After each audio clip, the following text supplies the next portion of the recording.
On est donc en haut de la page Kaftet Amoud Aleph. Tanu Rabbanan. Mevaklin Talmud Torah lehotza'at hamet velachnasat hakala. Donc on aurait le droit d'annuler Talmud Torah pour faire quoi? Pour accompagner une levaya, accompagner le maître. Khaftet Amoud Aleph. Oui, oui. On vient de terminer. Et on a le droit, encore une fois, d'annuler Talmud Torah pour une levaya, Hotzat Hamet, ou accompagner une femme à la roupa. Ok? C'est intéressant.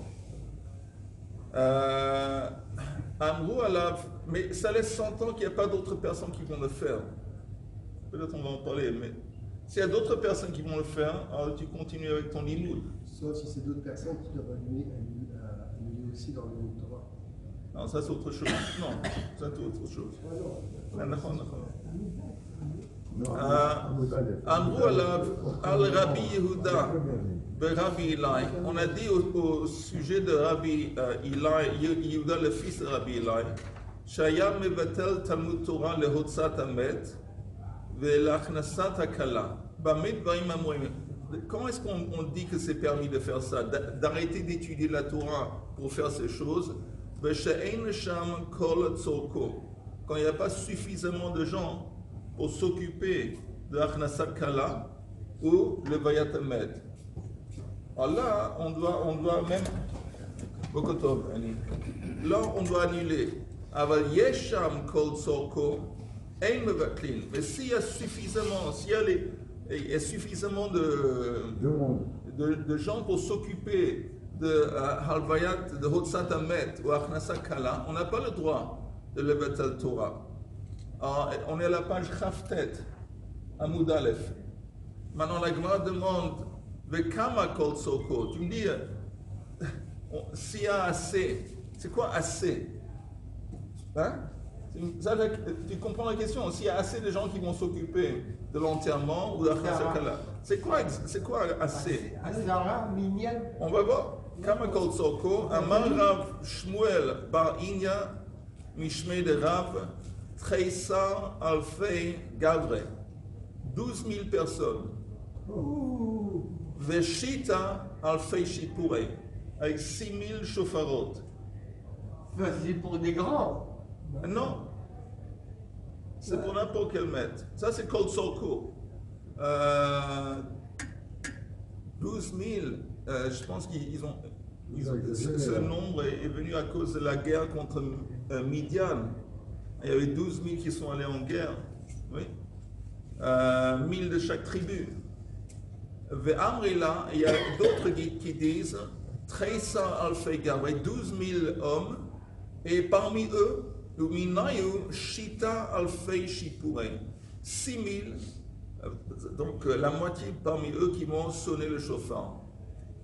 Bekitsu, quand il y a le Vayat Hamet, ou Hotzat Hamet, ou Haknasa Kala, on arrête pour aller s'occuper parce que de toute façon il n'y a pas assez de gens. Oula, Amar.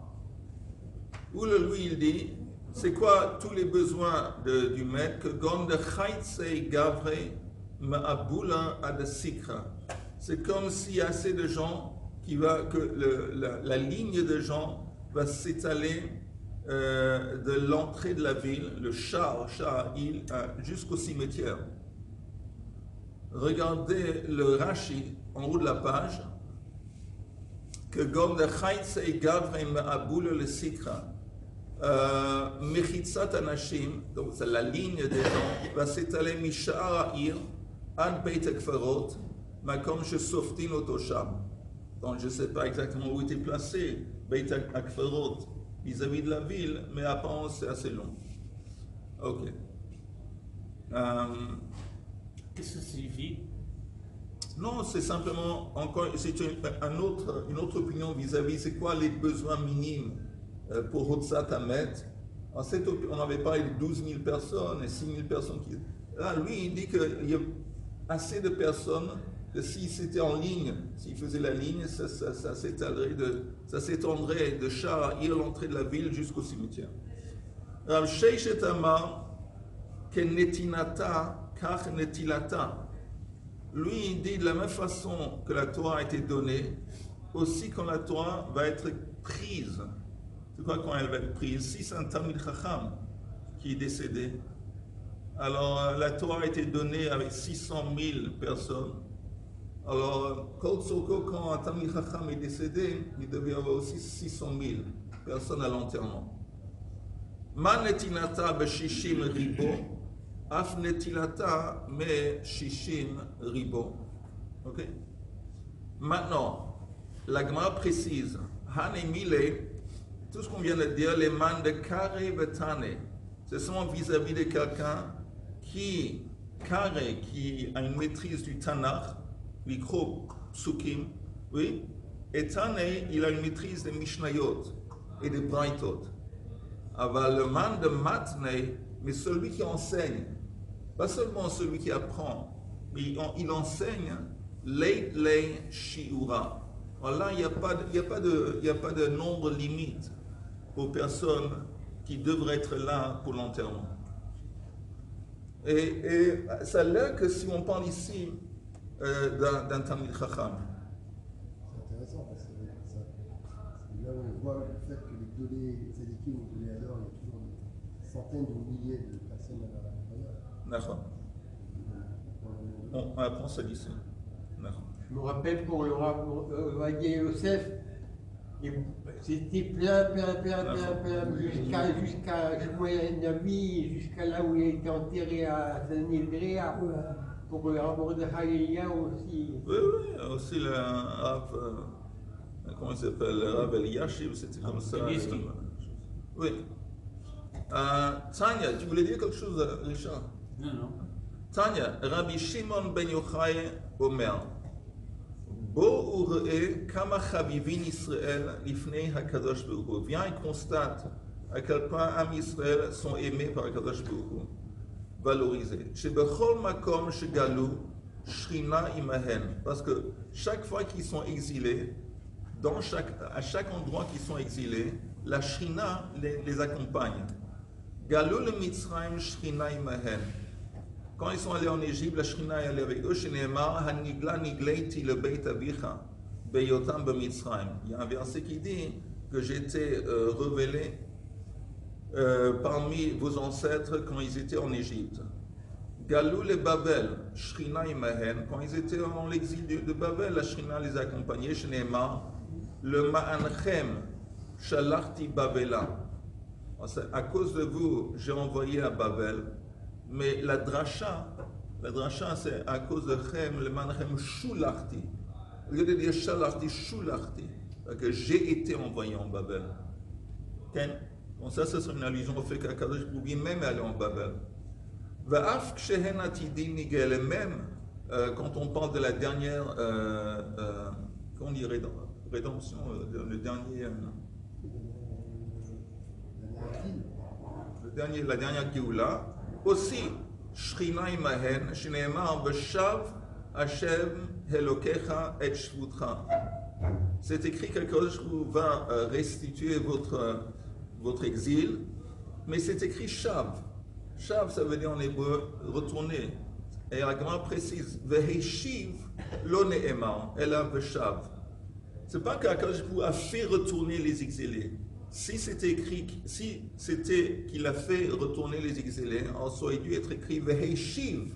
Il a fait retourner, il a restitué, mais c'est écrit Veshav. Shav, c'est que de lui-même, Akadosh Baruch Hu, il était dans l'exil et il est retourné parmi les exilés avec eux. Mais la Mèche Akadosh Baruch Hu Shav imahen mi bein galuyot. Maintenant, la Gemara demande, ok, tu me dis que la Shrina était avec eux dans l'exil et même en Babel. La grande demande de Babel, Heicha. Où en Babel? Où en Babel est-ce que la Shrina était? Amar Abaya bebei knishta de Hutzal ou bebei knishta de Shaf Yativ ben Nehader. Abaya dit que la Shrina était présente en Babel dans la Beit Knesset de Hutzal. Hutzal c'est un endroit. Et aussi dans la Beit Knesset célèbre qu'on appelle Shaf Veyativ. Shaf, ça a été détruit et reconstruit. Apparemment, cette Beit Knesset, si vous regardez le Rashi, c'est la quatrième ligne d'en haut de la page de Shaf Veyativ, ou Bena'a Yechonia Besiato. Elle a été construite en Babel par le roi exilé Yechonia et son assemblage, comment on dit, son rassemblage, son entourage, merci, et son entourage. Mais Avanim ve'afar sheheviu imahen begalutan. Il a construit cette Beit Knesset avec des pierres, avec de la terre. Ils ont pris d'Eretz Israël.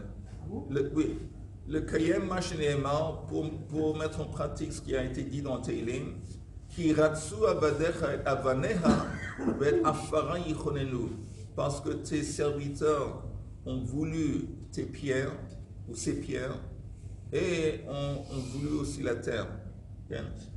C'est le chapitre Kouf Bet. Et on parle là-bas, entre autres, de la Géoula. Et une des conditions de la Géoula, c'est quand les enfants d'Israël vont démontrer ou vont ressentir un amour vis-à-vis de la terre d'Israël, vis-à-vis des pierres d'Israël.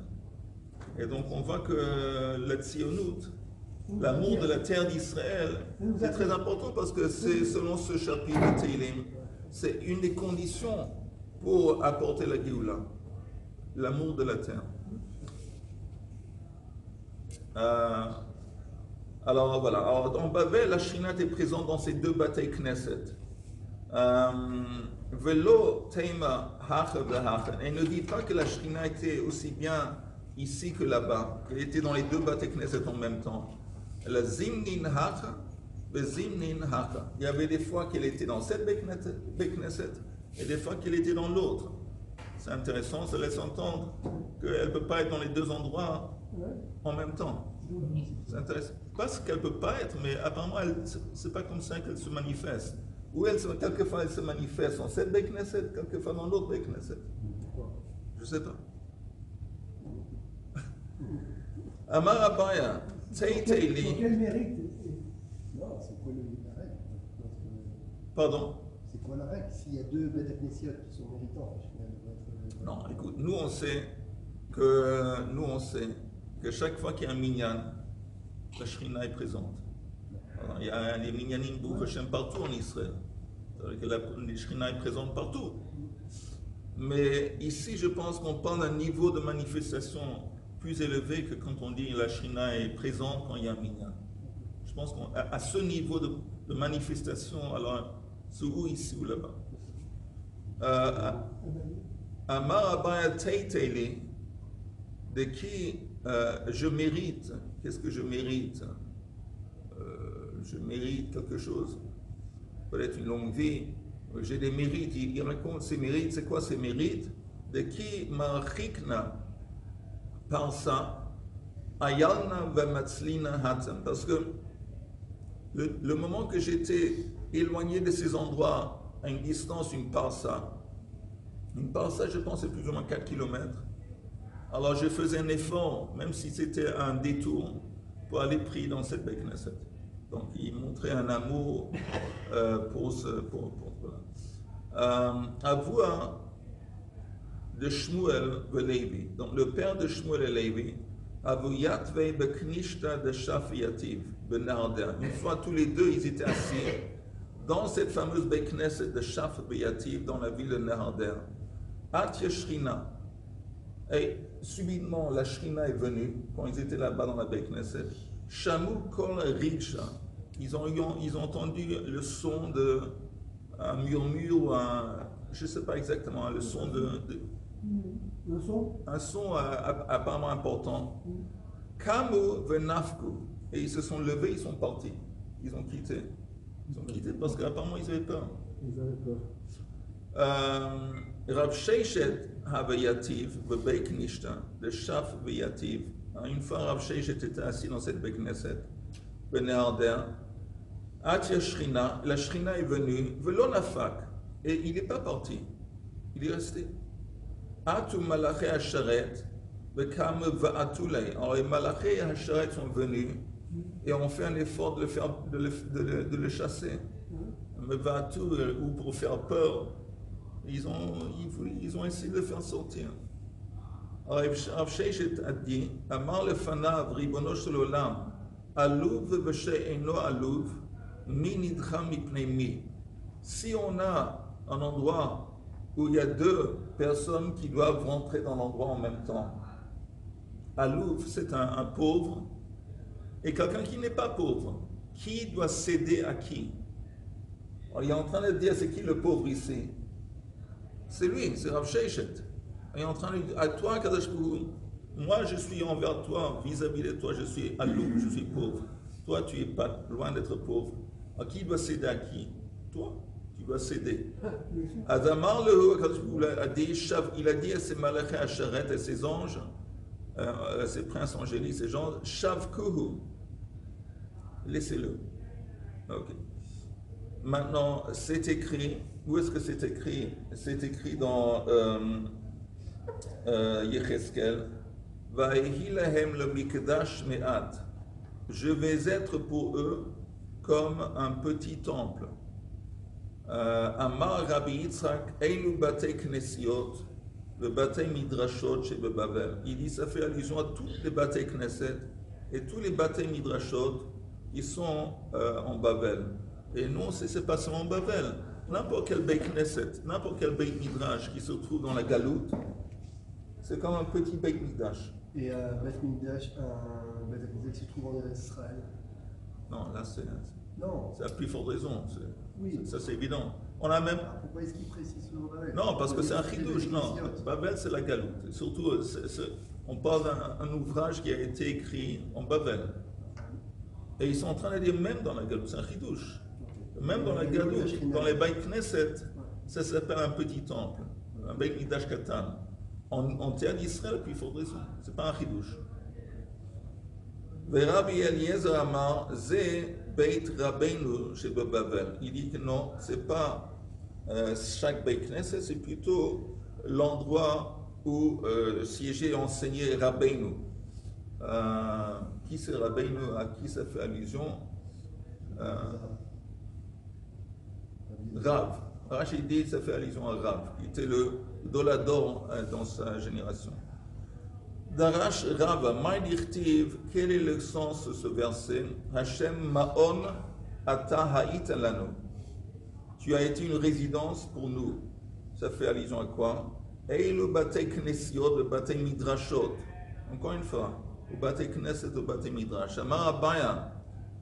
Abaya témoigne sur lui-même. Mireish Havai Garisna Bebeita ou Matzlina Bebeit Knishta. Au début, Havai Garisna, j'apprenais chez moi à la maison, ou Matzlina, et je priais dans la Beit Knesset. Kevan de Shamit Leha. Une fois que j'ai entendu l'explication de Kamar David, Hashem Ahavti Ma'on Beitecha.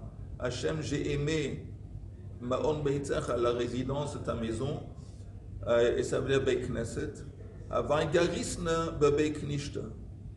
de ce moment, j'ai commencé à étudier aussi dans la Beit Knesset. Parce que j'ai compris, la Beit Knesset a une kedusha. La Shrina se trouve là-bas. Au lieu d'apprendre chez moi à la maison et d'aller prier à Beit Knesset, j'ai commencé aussi à apprendre dans la Beit Knesset. Mais nous, on a vu auparavant, il y a une marloquette. Mais apparemment, la halakha est que la kedusha d'un Beit Midrash est plus élevé que la Kedusha d'une Beit Knesset. Mais, parce que, apparemment, ça veut dire que la Torah, l'étude de la Torah, c'est un niveau de Kedusha supérieur à la prière. Mais, il y a beaucoup de Beit Knesset, comme ici, où il y a des shiurim dans la Beit Knesset. Donc, là, c'est différent. Ça veut dire, en fait, que le fait qu'il y ait la présence d'un Sefer Torah c'est moins important, entre guillemets, oui. Le niveau de Torah. Où est-ce qu'on a vu ça? On a vu ça hier, hier ou le jour avant hier. On a vu qu'on a le droit de vendre un Sefer Torah pour apprendre la Torah. Tu te rappelles? Tu étais là? Oui. Ah, c'est ça, justement. Ça veut dire que l'étude de la Torah elle a un niveau supérieur qu'une la Torah, la Sefer Torah lui-même. Mais on a le droit de vendre une bête à cassette pour un bête de vache. Oui, alors, on a vu c'était une marloquette. Une marloquette, et selon Rabbi, c'était qui? Rabbi Yoshua ben Levi, il me semble. Il dit que oui. Donc ça veut dire que c'est un bête midrash. Oui, oui, oui. Et il y a même dans Maseret Brachot, on fait la comparaison entre Beit Knesset et le Beit Midrash. Et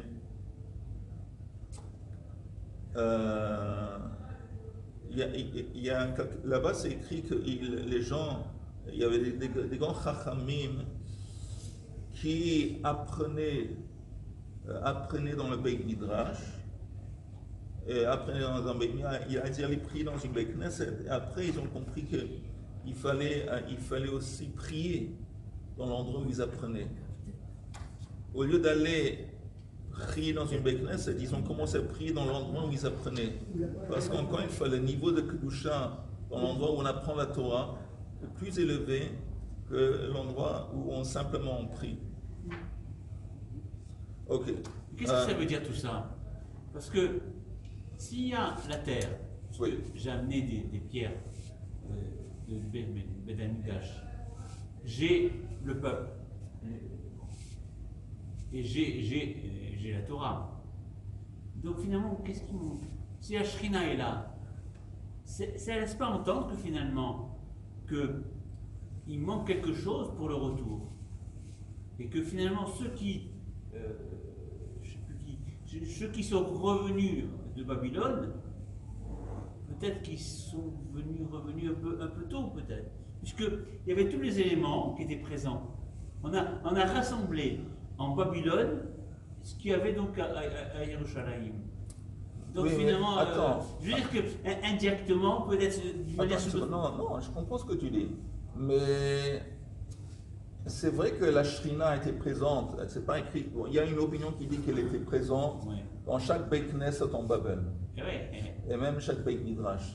Mais le but de la Torah, justement, c'est de ne pas être limité à la Beit Knesset.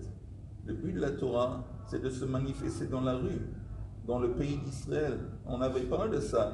C'est ce concept de Mamlechet Kohanim, d'avoir un pays, une Mamlacha, tout ce qui comprend un pays, bureaucratie, agriculture, armée, le côté industriel, tout ça. Tout ça, c'est censé être imprégné par la Kedusha. Donc, c'est bien beau d'avoir la Kedusha dans la Beit Knesset, mais le but, c'est que la Kedusha va sortir, va s'étaler au-delà de la Beit Knesset, dans la vie de tous les jours, dans la société. Ça, on peut seulement faire dans la terre d'Israël. Et ça, c'est le but. Ça, c'est le but de la Torah. Pas de rester dans un petit endroit où il y a un endroit sacré et le reste du monde, il est profane. Non. On veut sortir la Beit Knesset avec la Torah, avec la Kedusha et les Kadesh et Tachomer. La Gemara dit, elle dit, il est dit aussi qu'à la fin des temps, la Shrina, elle sera aussi sur le on a dit, on s'est permis d'apprendre avant que tu étais venu, que où qu'Am Yisraël se trouve, la Shrina les accompagne, même dans l'exil. Même dans l'exil, la Shrina est avec nous. Tanya Rabbi Eliezer Kapar, Omer, Atidin Batei Knesiot Batei Midrashot Shebebabel, Sheikavu Be'eretz Israël. Il dit que dans le futur, les Batei Knesset et Batei Midrashot en Babel vont s'établir dans la terre d'Israël. Comment? Peut-être miraculeusement, ils vont flotter dans l'air et ils vont se transporter, ils vont aller s'installer. On va les démonter. Ça, c'est une autre possibilité. Chez Nehema, comme c'est écrit, Ki katavor beharim veke karmel bayam yavo. La dracha, c'est une dracha qui dit Tavor, c'est une montagne, Carmel, c'est près, on sait que c'est près de la mer. Alors, de la même façon qu'au moment de Har Sinai, selon le Midrash, la montagne de Tavor s'est déplacée, et aussi Carmel, la montagne de Carmel s'est déplacée pour se rendre à côté de Har Sinai, selon le Midrash. V'alot dvarim kal v'chomer. Et c'est un raisonnement de Kal V'chomer. Uma tavor v'Carmel shelo ba'u ela lefi sha'a lilmod Torah. Nikbaim Beretz Israël. Si ces montagnes qui sont venues à Sinaï, simplement pour un peu de moment, un court moment, un petit moment, pour apprendre la Torah, et à la fin, ils ont été placés dans la terre d'Israël, dans l'endroit où constamment on apprend la Torah, pas pour une petite période de quelques heures, constamment on apprend la Torah, chez Korin ve Marbitzin ben Torah, alachan kama vachama, qui vont avoir le mérite d'être placés dans la terre d'Israël. Ok. Darash bar kapara, maïdirtiv, quel est le sens de ce verset? Lama teratztun harim gavnunim. Rashi dit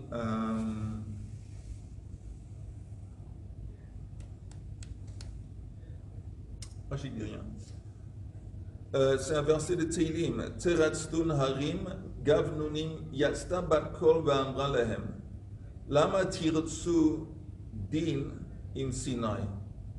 Apparemment, teratztun, on retrouve le mot teratztun, tirtsu din, vouloir prendre quelqu'un en justice. Alors, il y a ce fameux midrash qui dit que les collines, les montagnes se sont disputées au moment de Matan Torah et chacun dit pourquoi Mapitom, nous on veut que la Torah va être donnée sur moi. Chaque montagne a voulu que la Torah va être donnée sur elle et maintenant Akadosh Baruch Hu, soi-disant, il les répond.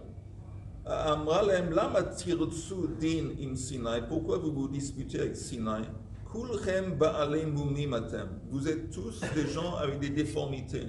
Mum, c'est des défauts. Vous avez tous ces défauts. Et cette Sinaï, vis-à-vis de Sinaï. Ktiv hach gavnunim. Ici, c'est écrit en parlant de ces montagnes gavnunim. Uktiv hatem ogiben odak. Quand on parle des défauts physiques des Kohanim, qui va les invalider pour servir dans le temple, on dit entre autres Giben. Giben, il est quelqu'un qui a une bosse, comme le type à Paris. Le bossu. Oui, il est bossu. Le bossu de Notre-Dame.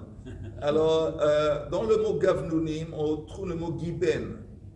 Alors, c'est comme si ces montagnes, ils avaient des déformités. Amar Rab Ashi, Shmamina, de là on peut apprendre, Hayman de Yahir, Baal Mumhu, quelqu'un qui est orgueilleux. Yahir, ça veut dire orgueilleux. Il est considéré comme s'il a une déformité. Parce que ces montagnes, le fait même qu'ils se disputaient et qu'ils les insistaient que la Torah va être donnée sur eux, parce qu'ils étaient en fin de compte plus impressionnants, plus grandes que Har Sinai. Mais c'est une preuve ou c'est un exemple d'orgueil. Et c'est pour ça justement que Sinaï a été choisi, parce qu'il était humble. Quand on dit Moshe Kibel Torah mi Sinaï, c'est intéressant qu'au début de Pirkei Avot, on ne dit pas que Moshe Kibel Torah mi Akadosh Baruch Hu mi Sinaï. C'est bizarre. Mais l'idée c'est que, parce que le Sinaï c'est une montagne qui représente l'humilité. Parce qu'elle est petite. Et donc Moshe Rabbeinu, il a eu ce trait de caractère qui était très développé dans lui. Il était Anav Mikol Adam, et c'est grâce à ça qu'il a reçu la Torah. Einosinoto Kapandaria. On a dit vis-à-vis d'une Beit Knesset qu'on ne peut pas utiliser une Beit Knesset en tant que raccourci. La Gemara demande Maï Kapandaria. C'est quoi une Kapandaria?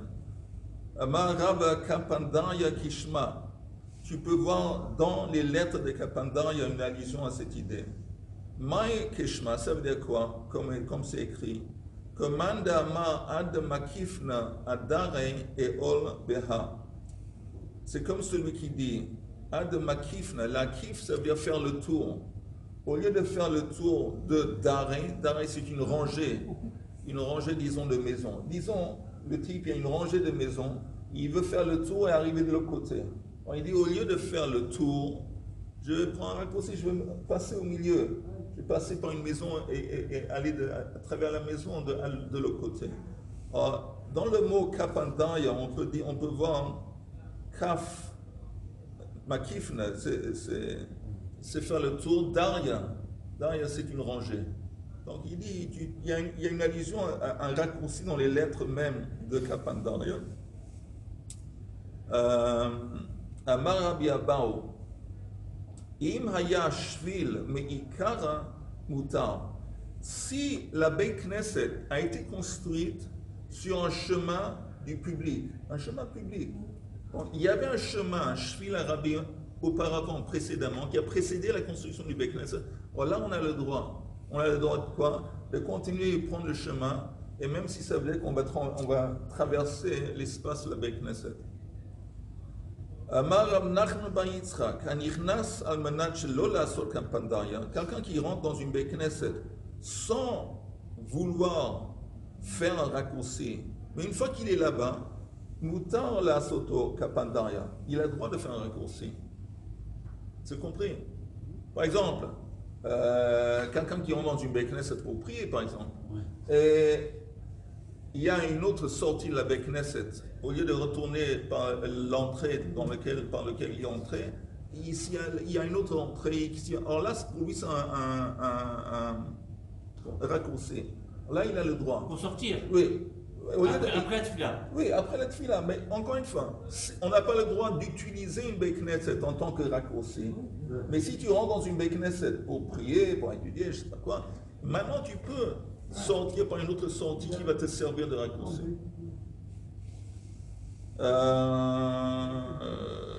Encore une fois, V'amar Rabbi Chelbo, Amar Rab Huna, Nichnas le Beit HaKnesset Yitpalel, Mutar la'asoto kapandaria.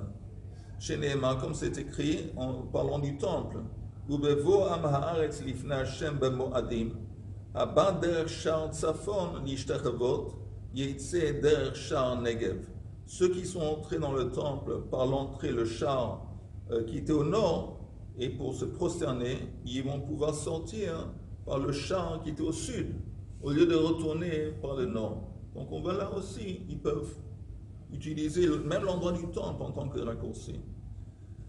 Il y a une autre explication. Pourquoi Dafka? C'est pas simplement ils sont autorisés. Inyan, c'est recommandé de sortir par une autre sortie, parce que ça veut dire qu'ils vont passer plus de temps dans le temple. Au lieu de retourner sur tes pas, de retourner par l'endroit par lequel tu es rentré, tu traverses toute l'esplanade, toute la cour, comme ça tu es plus de temps exposé à la gloire qui se trouve, et c'est mieux, c'est recommandé. C'est pas simplement que tu peux, c'est même recommandé. Mais il faut s'asseoir. Alors justement, on a vu avant que qu'est-ce qui se passe si quelqu'un va entrer dans une Beit Knesset pour un besoin qui n'est pas kadosh, appeler quelqu'un, vérifier s'il y a quelque chose hier. Alors là, pour accorder de l'honneur au Beit Knesset, tu t'assois, tu dis un verset. Un verset, un petit limoud, on a dit si tu n'es pas capable de dire un verset, tu demandes à un enfant qu'est-ce que le verset. Et si tout ça, tu n'es pas capable de le faire, non, tu t'assois, tu t'attardes 1 ou 2 secondes, et après tu t'assois, tu t'attardes et tu pars. Il y a un minag qui dit que, ça vient de là, qu'à la fin de la tchila, les gens s'assoient avant de repartir. C'est vraiment, c'est-à-dire qu'ils ont rangé leur talit, etc. Pas ils sortent tout de suite, ils s'assoient, 5 secondes, ils vont, on monte, après ils sortent. C'est un minag qui me semble bizarre. Non, ça s'explique. Non, Tu ne te sors pas. non, j'ai dit pourquoi c'est un minag qui me semble. Il récite pas, parce qu'on récite pas. Non, encore une fois. Pourquoi ce minag, il me semble que c'est bizarre? Parce que la raison pour laquelle on s'assoit, c'est pour accorder de l'honneur à la Beit Knesset. Parce que nous, on est rentré dans... Attends une seconde. On rentre dans la Beit Knesset pour un besoin profane, pour un besoin qui est chol. Mais quelqu'un qui prie, même il dit mais quelqu'un qui prie, au contraire, il sait pas, il a accordé de l'honneur à l'endroit par le fait même qu'il est venu prier. Il n'a pas besoin après de s'asseoir et de s'attarder pour faire quoi? Ouais, mais On a vu avant qu'il ne faut pas qu'on arrive, il y a une yann, si je ne dis pas de bêtises, d'arriver, de se dépêcher pour aller à la Beit Knesset et de prendre son temps pour sortir de la Beit Knesset. On n'a pas vu ici dans on a vu ici dans Masechet Brachot que quand tu vas à une Beit Knesset, c'est bien d'aller vite, que tu montes l'enthousiasme, et d'aller, quand tu pars, d'aller lentement. Donc, avec ce lien-là, du coup, ce minage de s'asseoir quelques secondes avant de repartir, ça rejoint probablement le fait de ne pas se précipiter de partir. Ils se sauvent Oui, pas. c'est comme traîner, Je vais te dire quelque chose. Il y a... Ils se sauvent pas, ils partent pas en courant.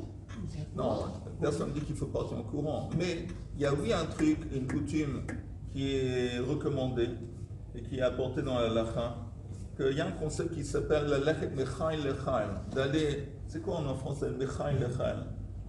De monter. De monter d'un niveau à l'autre. Ouais. Et à cause de ça, c'est recommandé quand on finit la prière de dire au moins 1 ou 2 versets. Pourquoi? Alors c'est comme si après que tu as prié, tu entames un limoud. Et tu attends, Amikayem, Atolech Michaï Lechaï. Alors là, au lieu de simplement, bêtement, de t'asseoir et attendre pendant quelques secondes et puis partir, là non, après la tfila, alors tu t'attardes de toute façon. Pourquoi faire? Et tu apprends 1 ou 2 versets. Ça ne doit pas être beaucoup, 1 ou 2 versets. Et après, tu prends ton envol. Après, tu pars. Ça, c'est recommandé. Vous le faites, vous, après la prière. Ça, c'est recommandé. Même si c'est 1 ou 2 versets. Alors là, on a entamé une étude. Et entamer une étude après la tfila, c'est la lettre Ichai Lechai. Ok. La Gemara dit. On est aux 2 points. Oui. Alou, c'est ça. Aloubo asavim. On avait dit que s'il y a des herbes qui poussent dans une vieille Beit Knesset, on n'a pas le droit de les déraciner. Pourquoi faire? Pour créer un sentiment de peine. De désolation. Et ça, c'est censé inspirer dans nous un sentiment de peine. C'est triste de voir une Beit Knesset dans cet état, et peut-être ça va nous inspirer à reconstruire. Et pourtant, il y a une braïta qui dit Eino tolesh v'ma'achil. Tu n'as pas le droit d'enlever les mauvaises herbes pour les donner à manger aux animaux. Aval tolesh v'meniach. Mais tu as oui le droit de déraciner ces mauvaises herbes et les laisser.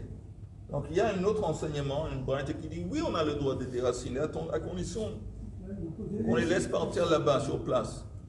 La Gemara qui dit Kitna Nami aussi, dans la même chose dans notre Mishnah. Kitna Nami Matnitin Tolesh le Ma'achil. Quand c'était écrit qu'on n'a pas le droit de déraciner, il faut comprendre qu'on n'a pas le droit de déraciner pour prendre et donner à manger aux animaux. Mais déraciner et les laisser sur place, ce serait permis. Tanoura Banan, Beit Akfarot. Maintenant on parle pas d'un Beit Knesset, mais d'un Havdil, un cimetière.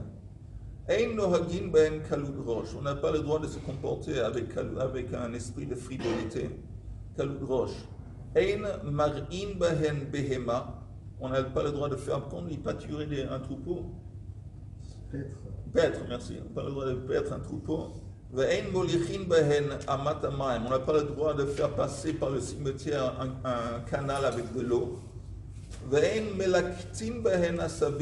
On n'a pas le droit non plus, apparemment, c'est bizarre, de déraciner des mauvaises herbes. Et si tu les as déracinés, tu les brûles sur place à cause de l'honneur qu'on accorde aux morts. Alors l'Agma dit, la fin de cet enseignement à cause de l'honneur qui est dû aux morts, ça va sur quoi? Ahaya. Sur quel élément de la braïta? On a dit dans la braïta, il y a plusieurs choses qu'on a dit. Tu ne peux pas te comporter avec frivolité, caloudroche dans un cimetière, ça tu ne peux pas. À la fin, on dit que si tu déracines, tu brûles sur place. Et à la fin, on dit à cause de l'honneur des morts. Alors, on dit encore une fois, cette expression à cause de l'honneur des morts, ça se réfère à quoi? Il est ma seifa. Si tu me dis que ça fait allusion à brûler les mauvaises herbes sur place, Kevan chez Sofan bin Koman, my kavod meitim ika. Le fait de les brûler sur place, pourquoi ça consiste en kavod pour les morts? Elle a un reisha, plutôt le kvod meitim, ça c'est lié au début. C'est quoi le début? L'interdiction de se comporter avec frivolité dans une Beit Knesset, ou de faire paître un troupeau, ou de faire passer. Tout ça, on ne le fait pas dans l'honneur, pour accorder de l'honneur aux morts. Et d'ailleurs, c'est intéressant. Il y a dans Masechet Brachot, on dit que comment se comporter quand on est à côté d'un maître.